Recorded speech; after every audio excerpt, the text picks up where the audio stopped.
ভোটের ৪৮ ঘণ্টা আগেই রাজ্য জুড়ে রাতে নিষিদ্ধ বাইক। পশ্চিমবঙ্গের বিধানসভা নির্বাচন উপলক্ষে ভোট গ্রহণের দুদিন আগে থেকেই রাস্তায় বাইক চলাচলের উপর কার্যত নিষেধাজ্ঞা জারি করল জাতীয় নির্বাচন কমিশন।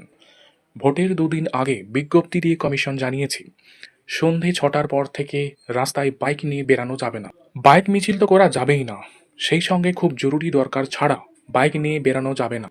এর আগে কখনো নির্বাচনে এভাবে বাইক চলাচল নিয়ে কোনো নিষেধাজ্ঞা জারি হয়নি। সন্ধ্যা ৬টা থেকে পরের দিন সকাল ৬টা পর্যন্ত বাইক নিয়ে রাস্তায় বেরানো যাবে না।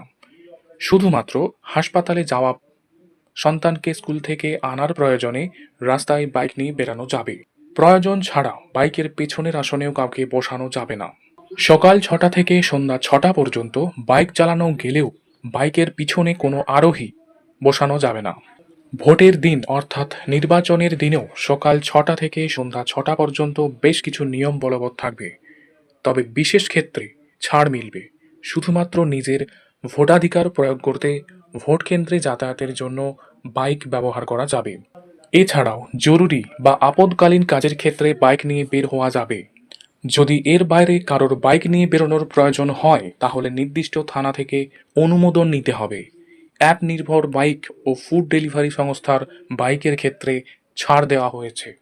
কমিশনের দাবি, শান্তিপূর্ণ ভোটের উদ্দেশ্যেই এই ব্যবস্থা।